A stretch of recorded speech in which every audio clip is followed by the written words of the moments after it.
Welcome to this month's episode of Tips, Tools and Strategies, and this is my third recording because I forgot to turn the sound on for the last two videos.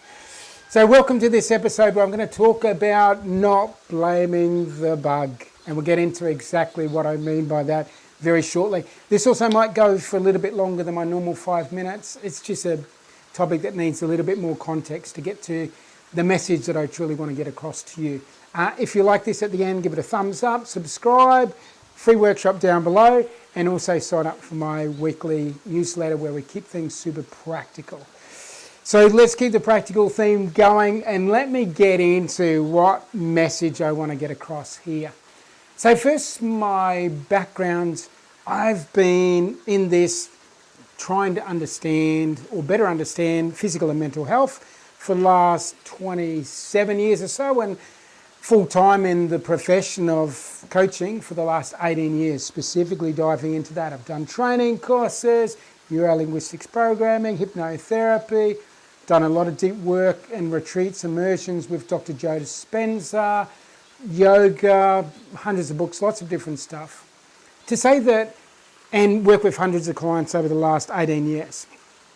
So I didn't just pluck this thing out of my butt like 2 weeks ago. This thing has been building over time. So let's dive in. Here's the scenario.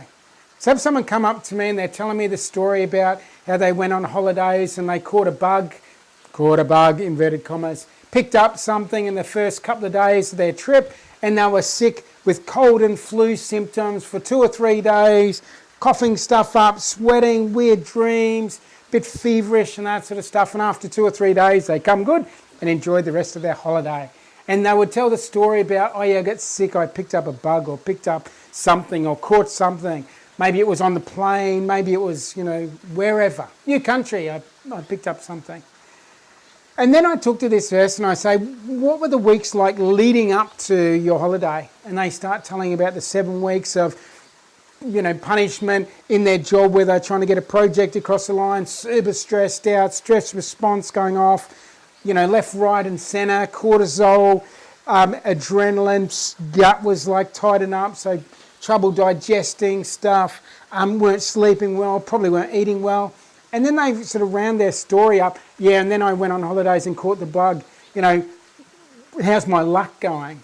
As if, it was bad luck catching this invisible bug thing to make them sick, and gets them focused on blaming something outside of themselves and stops them from looking at what the root cause is. And for me, it's obvious what the root cause is. And because I have a belief that the body is absolutely amazing, the intelligence of it, the ability of it to repair itself, to heal itself, to bring itself back to homeostasis is unmatched. So the body is actually in that period that's called the cold and flu thing, is using symptomology to clean the body out. And even just to be laid up for a few days is an opportunity for the body to rest and rejuvenate. Coughing stuff up, sweating stuff out, all of that is getting rid of stuff out of the body to bring it back to homeostasis. So if we stay focused on blaming the bug, we never actually look at what might be the root cause and address the root cause. And in this case, it's a lifestyle thing. So if I'm just focused on the bug and I never pick up the idea, it was the way that I handled this 7 weeks, leading up to my holiday, I'll never actually get to the root cause. I'll never do things better.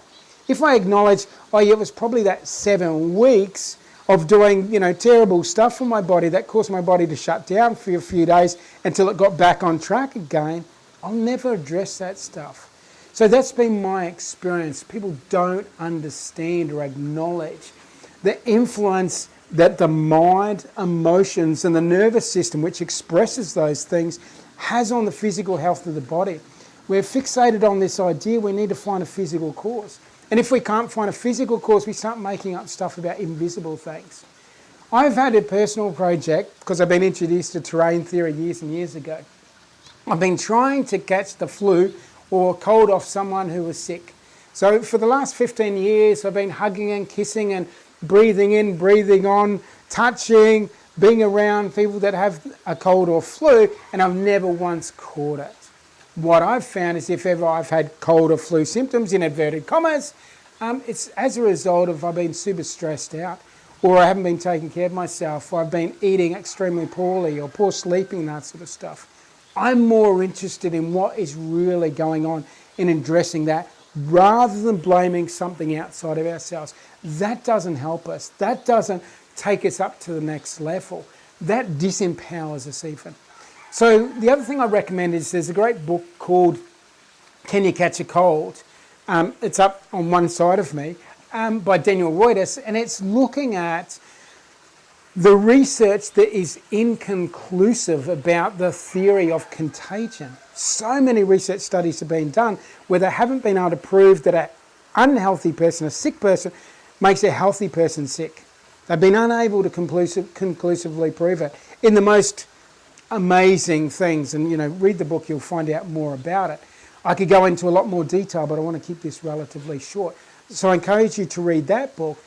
And there's another book I encourage you to read, and it's again one side of me, and it's called Mind Your Body by Nicole Sachs. Again, looking at the relationship between the mind, the emotions, suppressed emotions, and what might be known as a chronic illness. So again, acknowledgement of this. And I constantly find myself working with clients and trying to get them into the understanding that the emotional stuff, the psychological stuff can have a huge impact on what's physically happening in our body. So I think we need to be better at looking at what might be the psychosomatic causes, like what might be going on psychologically and emotionally that may have contributed to the physical experience we're having and these symptoms we're having. So that's the primary message of today is if you find yourself sick or ill, whether it's something like a cold or flu, or if it's something more than that, start looking at what might be the probable psychological, emotional and nervous system things going on that are causing the physical symptoms. So again, I could talk on this subject a lot, and I think I'll do a webinar on it in the future, but I'll let you know. Make sure you're signed up to my newsletter so you find out about that. If you like this, give it a thumbs up, but let's just call it quits here. The message is realise that emotions and the mental stuff can cause a lot of physical stuff, so don't blame the bug.